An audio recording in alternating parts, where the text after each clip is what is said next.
കഴിഞ്ഞോ മോളെ? ഇല്ല. ക്ഷീണിച്ചായിരുന്നോ? ചായ വേണോ? കിട്ടിയ കൊള്ളാം. അല്ല കാപ്പിയാണെങ്കിലോ? എന്തായാലും മതി. അല്ല വിഷമാണെങ്കിലും മതിയോ? മനുഷ്യന് കുടിക്കാൻ എന്തെങ്കിലും കിട്ടിയ കൊള്ളാന്ന ഉദ്ദേശിച്ചേ. എങ്കിൽ ചായ തരാം. മതി. അല്ല സംഭാരം എടുത്താലോ? അല്ലെങ്കിൽ വേണ്ട, സർബത്ത് എടുക്കാം. വേണ്ട, ഞാൻ എടുത്ത് കുടിച്ചോളാം. അയ്യോ വേണ്ട വേണ്ട, എന്റെ തുണി അലക്കി കഷ്ടപ്പെട്ടതല്ലേ, നിനക്കുള്ള ചായ ഞാൻ തന്നെ ഉണ്ടാക്കി തരാം. എന്നൊന്ന് വേഗം വേണം, പണിയെടുത്തിന്റെ നടു ഒടിഞ്ഞു. അത് മുമ്പ് പണിയെടുക്കാത്തന്റെ മോളെ. 1-2 ആഴ്ചയാവുമ്പോ ഇതങ്ങ് ശീലമായിക്കോളൂ. അപ്പൊ എന്നെ വിടാനുള്ള പ്ലാനൊന്നും ഇല്ലേ? നീ മിടിക്കല്ലേ മോളെ, എപ്പോഴും നീ എന്റെ അടുത്ത് തന്നെ വേണം. മക്കള് കഴിക്കോ, ഞാൻ പോയി ചായ എടുത്തോണ്ട് വരാം.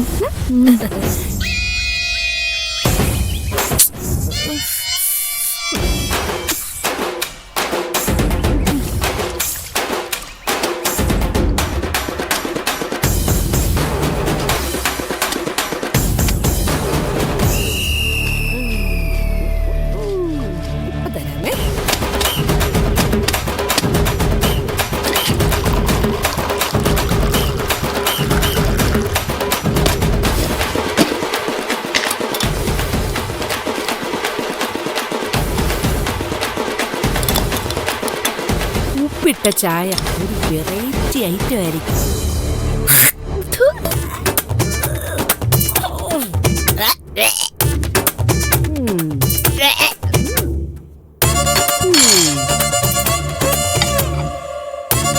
Salt tea, new variety.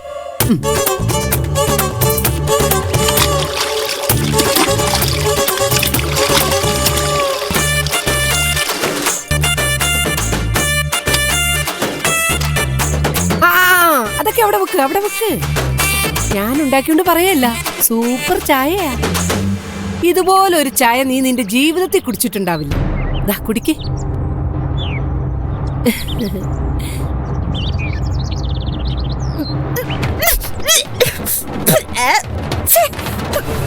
ഇത് നിറച്ച് ഉപ്പാണല്ലോ. അതെ, അതിനെന്താ കുഴപ്പം? എപ്പോഴും പഞ്ചസാര ഇട്ടല്ലേ ചായ കുടിക്കുന്നത്, ഒരു ചേഞ്ച് ആയിക്കോട്ടെ എന്ന് ഞാനും വിചാരിച്ചു. ഉപ്പിട്ട് ആരെങ്കിലും ചായ ഉണ്ടാക്കോ?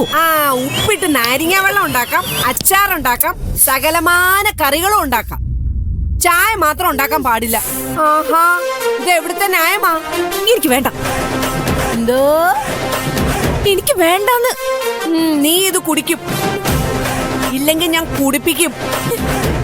നിനക്ക് വേണ്ടി കഷ്ടപ്പെട്ടാ ഞാൻ ചായ ഉണ്ടാക്കിയത്. ഭക്ഷണം വേസ്റ്റ് ആക്കിയാലുണ്ടല്ലോ എനിക്ക് സഹിക്കാൻ പറ്റത്തില്ല. കുടിക്കടി, എടി കുടിക്കാൻ.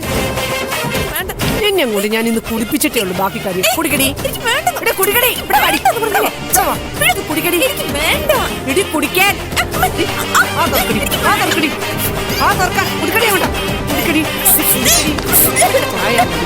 നല്ല ടേസ്റ്റ് ഇല്ലടി, കുടിക്കടി അങ്ങോട്ട്.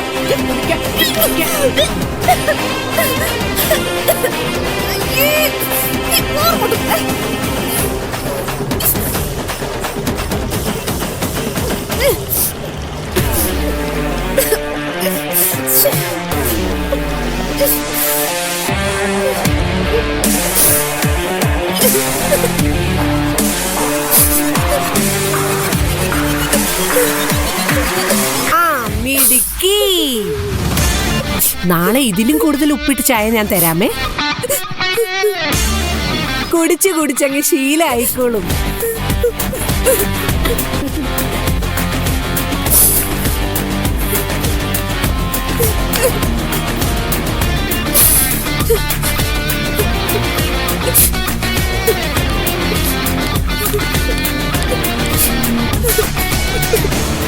ഞാൻ വീട്ടിൽ തന്നെ ഉണ്ട്. ഇല്ല, ഞാൻ വിളിക്കാവേ.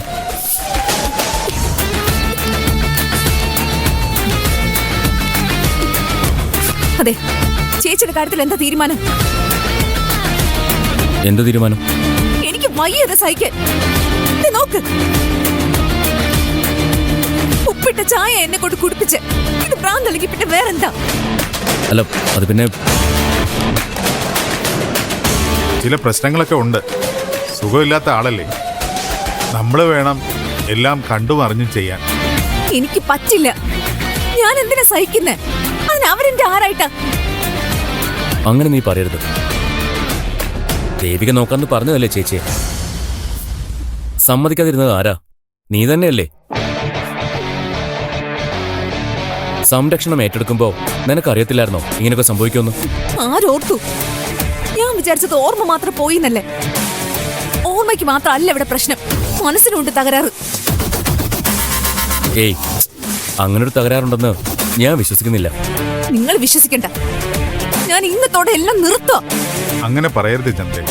എനിക്ക് വയ്യ ഇങ്ങനെ കിടന്ന് കഷ്ടപ്പെടാൻ. അലക്കിന്റെ നടു ഒടിഞ്ഞു. അവള് വിളിച്ച് പറ നോക്കാൻ വരെ. ചേരേണ്ടതേ ചേരൂ. ഒരു ഭ്രാന്തിക്ക് മറ്റൊരു ഭ്രാന്തി കൂട്ട്. ആ, ഞാൻ വേണമെങ്കിൽ ദേവികയെ വിളിച്ച് പറയാം. അതോടെ നിന്റെ കാര്യത്തിലൊരു തീരുമാനമാവും. പിന്നെ ഈ വീട്ടില് നിനക്ക് ഇങ്ങനെ നിൽക്കാനും പറ്റില്ല. അതെന്താ? അളിയ, പ്രേമിച്ച് വിചാരിച്ചിരിക്കുന്നത് ഇവൾ ഇവിടുത്തെ ഹോം നേഴ്സ് ആണെന്നാണല്ലോ. ദേവിക ആ പണിയൊക്കെ എടുക്കാൻ തുടങ്ങിയ പിന്നെ ഇവളെന്തിനാ ഇവിടെ നിൽക്കുന്നത്? ആ നിമിഷം പ്രേമിച്ച് ഇവൾ ഇവിടെ നിന്ന് ഇറക്കി വിടുകയും ചെയ്യും. അത് ശരിയാ ചന്ദ്രേ, അതിൽ അങ്ങനെ ഒരു അപകടമുണ്ട്. നാശം.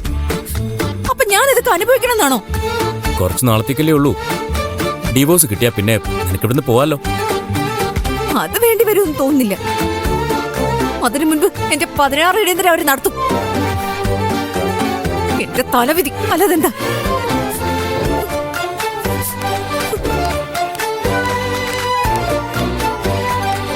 ഇവൾക്ക് ഇങ്ങനൊരു തിരിച്ചടി അത്യാവശ്യമായിരുന്നു.